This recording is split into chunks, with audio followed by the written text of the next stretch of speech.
SMGK record. I had to move to the library because it was too loud out there. I can't be loud though.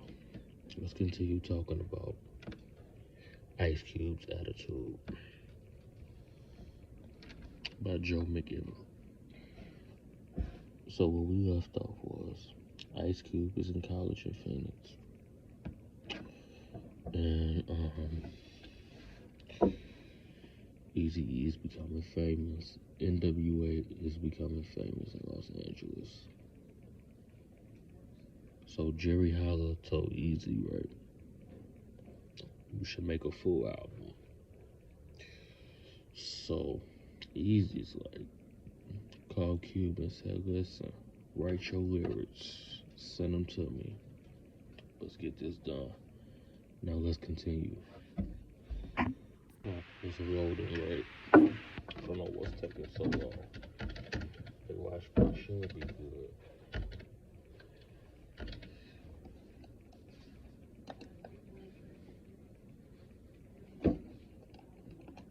I know the motherfuckers not just take that book off that fast. I would went from that to the ain't no damn way.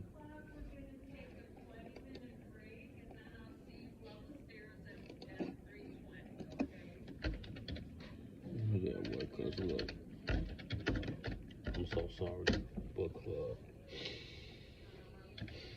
Pause again. Back in LA, Eazy was rapper was becoming a star, and NWA would benefit from this. The Boys in the Hood single, a deprecated slow burner, had made an enormous impact on the California rap scene, focusing the attention on South Central and Compton in particular, and leading Jerry Holler to propose that Eazy record a full album. The rapper was near to explode his existing success, and plans were laid for most recording sessions. While on vacation, Ice was contacted by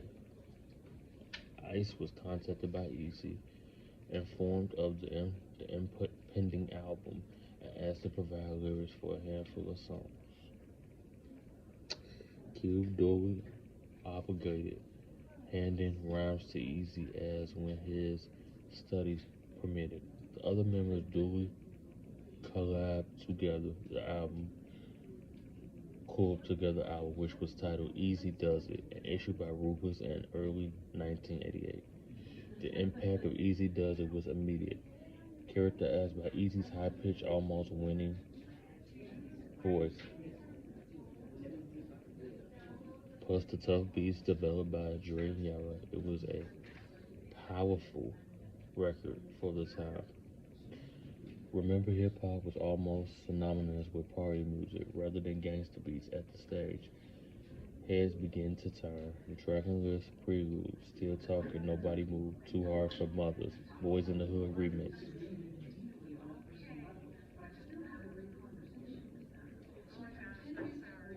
Eazy Does It. We Want Easy. Eazy's Earth said that.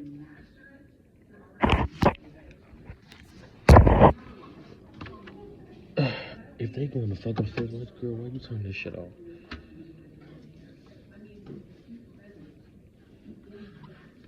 We Want It Easy. Easy Earth said that Dirt's Radio version. No more. I'm breaking it down easy. Chapter 8, verse 6 may read like a series of bad puns on a rapper's name.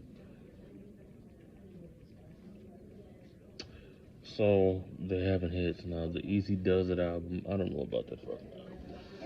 I heard of it, but I don't know. I don't know.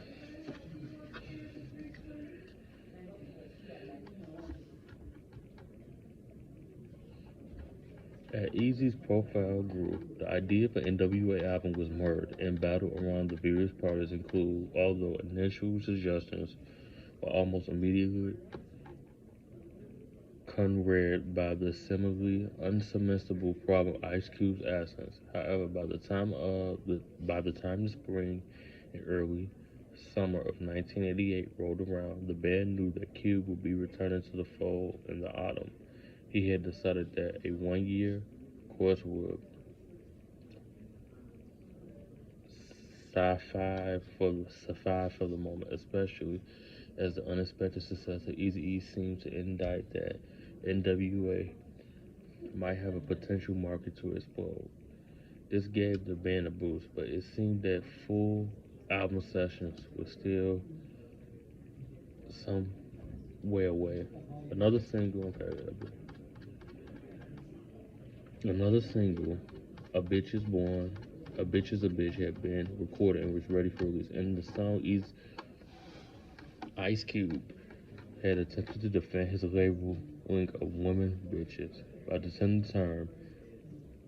Now the title bitch don't apply to all women, but all women have a little bitch in them. I don't understand why women get mad about being called bitches.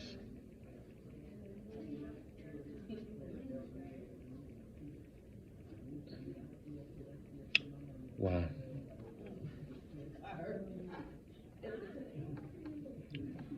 Why do women get problem called bitch? If you a bitch, you a bitch. Like I'm a nigga, I'm a nigga. You know that? You know what I mean? You know what I mean? Me?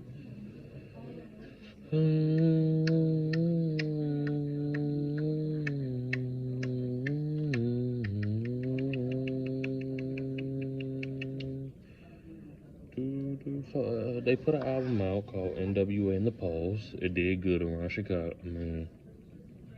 Los Angeles.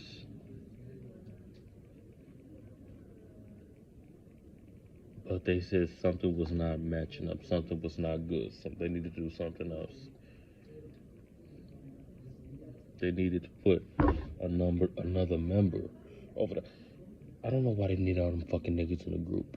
Why the fuck do y'all need 5 or 6 niggas in the group?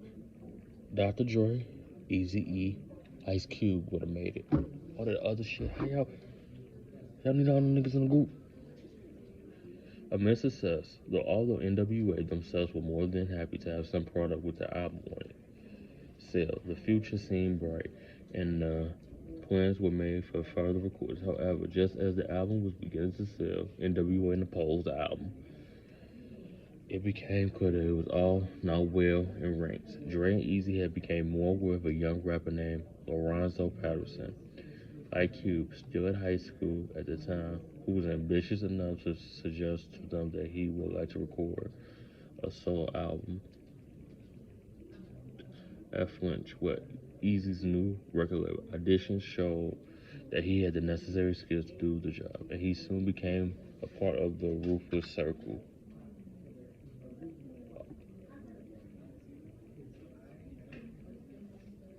Also, almost at the same time, the Arabian Prince, like the DLC before him, started to intervene, signs that he wasn't happy with his role as an NWA member for the reasons that he had never been fully disclosed. After some discussions, the Prince announced his departure after only a matter of months in the band.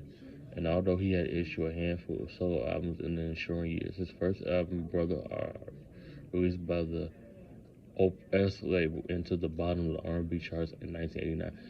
Yeah, because these motherfuckers ain't successful. These motherfuckers. Cube, Ice Cube, Eazy-E, and Dr. Dre, are the only successful members of NWA. They could have did it like that. Ice Cube was the N, could have been the M. Eazy-E could have been the W, and Dr. Dre could have been the A. But no, they needed all these other fucking members. Never made a much impact as a solo performer. Nowadays, he has revealed to his name of Mike Lind and works in an animation studio. Shady. A gap had been created in the band, and without further ado, Lorenzo Patterson, who like Dre, used a portion of his first name to become MC Ren. He was drafted into NWA, a move that completed the classic NWA lineup. Now a solid unit, Cube and Eazy gave Ren the space he needed to exercise his rapping skills and an opportunity that he immediately seized. IQ before him, Ren had been converted to rap. Because on the first day he heard the classic beats of New York hip hop, he later said without Run DMC, it wouldn't even be rhyming really. Because when I saw Run DMC, that just set it off. I had an interest to do it. But when I saw them on the show called Graffiti Rock back in the day, they just made me want to start rhyming for real. Run DMC is like my all-time favorite hip hop. It had also saved him from a career in the armed forces. A small concert me and Easy went to was really my first one. And because I was about to go into the army, I said, when I saw, I said, I gotta do this. A lot of men want to go into the army. I don't know why. The army. The only reason I wouldn't go into the army in the Marines because of the trauma. You have PTSD. A lot of people that was in the army in the military have PTSD and shit. I don't have time for that in my life. Never wanted to go to the army anyway. I'm tired. I've been yawning all day.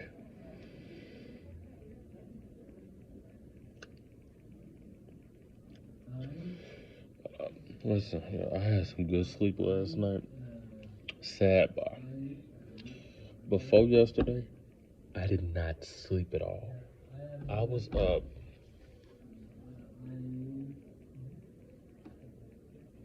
about 40 hours or 30 some stuff. Last night I got in the bed, took my ass straight to sleep. Went to sleep around 10:30, then wake my ass up at 6:30. That's how God worked.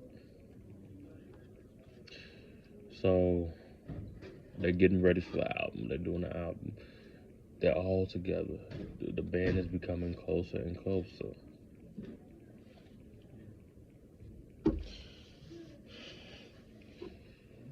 When Cube graduated in the summer of 1988 and returned to Los Angeles as a qualified architectural draftsman, he found a tougher, more focused band awaiting him and realized that the venom of the lyrics he had written for the old lineup would have to be doubled to match the potential of the new NWA. The band hit the recording studio once more. Ice knew that a career in architect could be his if necessary. A diploma from the Phoenix Institution is a respectable one, but he wanted to give NWA his best shot before a minute defeat and taking the right-hand path to financial security. Songwriting commenced in earnest. When Easy, now a full-fledged rapper, his early uncertainty had left him, and his ranting, sometimes Apollo's sounding raps was a chill feature of a band beefed up.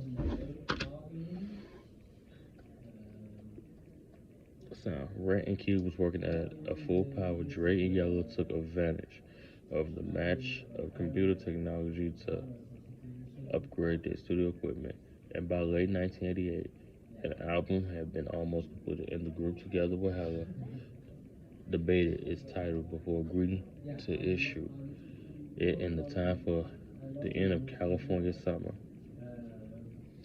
The record which took the group's aggression to levels that neither they neither anyone observing the West Coast rap scene had deemed possible was automatically released under a simple title, a title which, like the name of the band itself, was a no filters administration of where they were from, what they were about, and what they intended to say. The album was called Straight Outta Compton, and nothing like it had ever been heard.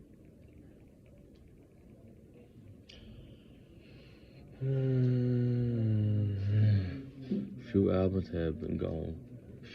had gone triple platinum in America in less than 3 months. Few still have done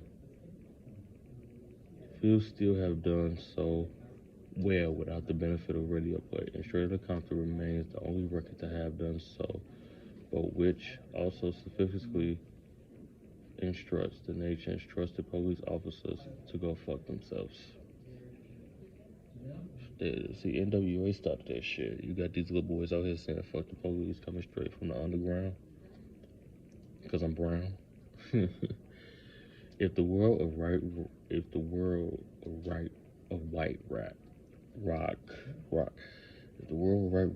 rock was shattered and reshaped by the Nevermind, the Bullocks, here's the Sex Pistols in 1977, the numerous equivalent in the arena of black hip hop will be Straight Outta Compton, released 11 years later.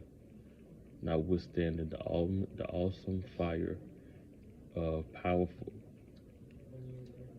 contemporary albums by Public Enemy and Ice-T, later records by Dre, Cuba, Eminem, to this day people knew rap art. Listening to the album for the first time experienced the rush that starts with Eazy-E's draft proclamation. You know, you are you you are you are now about to witness. You are now about to witness the strength of street knowledge. Yeah. The 4 bars of Yellow's raw but funky beat that led onto the first insanely aggressive rap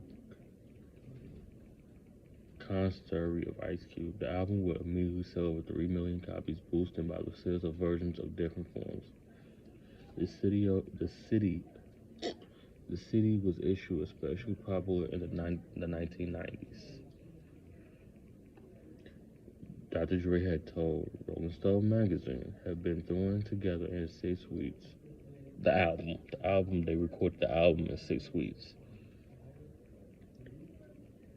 So we could have something to sell out the trunk.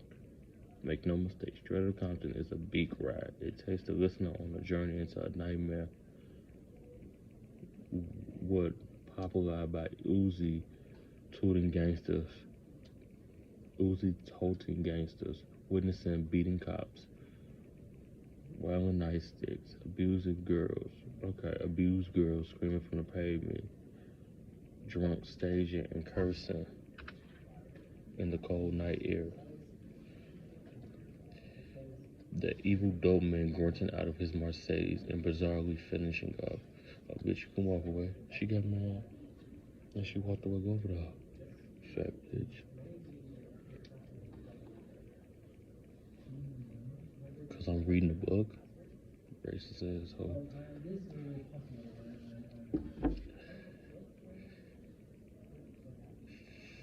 Finishing up at a club where the only concern is getting the right beats going for a night of dancing. Even the cover art is intimidating.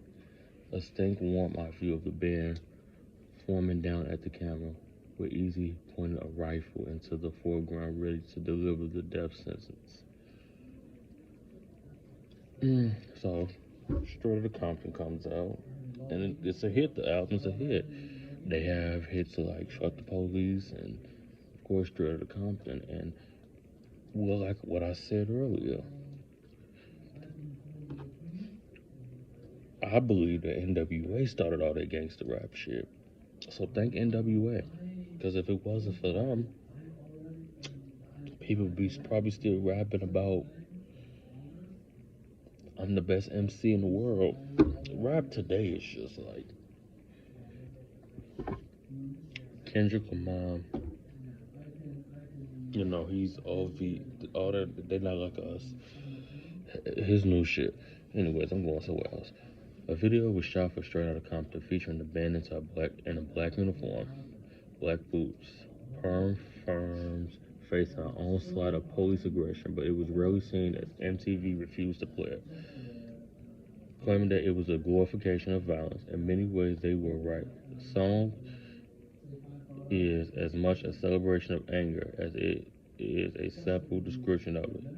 The other reason for its impact was a stark contrast to the peaceful, Let's All Live Together vibe of previous raps by Public Enemy and KRS-One. I've never heard anything from Flavor Flav. I've never heard a Flavor Flav song. I've never heard a KRS-One song, so I wouldn't know. Who had incremented in their songs the need for the ghetto boys to stop shooting each other and settle down. Like I said, that worked in the 80s. But Ice Cube and them was like, listen, fuck all that shit. We finna fuck that nigga up that stole the shit out my car.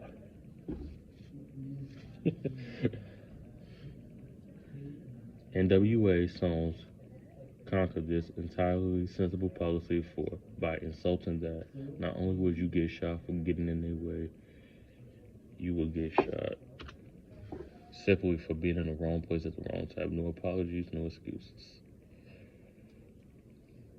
While many press reviews were disappointing. Newsweekly summed up the record as The Godfather in a gutter language, for example. The fans were ecstatic. Perhaps this shouldn't be a surprise. Ice-T later found out, although he was rapping about events in South Central, a location culturally and physically distant from most of the world, he had a huge fan base in Europe and Asia. I just think they picked up on the vibe. I mean, to them, all of us are foreigners, and they just like the rough and rowdy we were kicking. If Straight Compton had been the album's Fearsome's opening salvo, the next track, Fuck the Police, with the F word replaced by a blank line on the sleeve, it would be the most controversial record NWA ever made. The LAPD had also been known for the severity of its methods. The city's history is a leader with litigation for unnecessary violence during arrests, for instance, and NWA chose to return this, but multiplied several times in Song 4. Initially shocking simply because of the cop killer's concept, a line that even hurdles criminals who refuse to cross. The song details the many instances of a police methods that are perceived to be unjust. Now, if you have not already done so, make sure you tell a friend, tell a foe, tell your nigga, tell a hoe. Have a great day.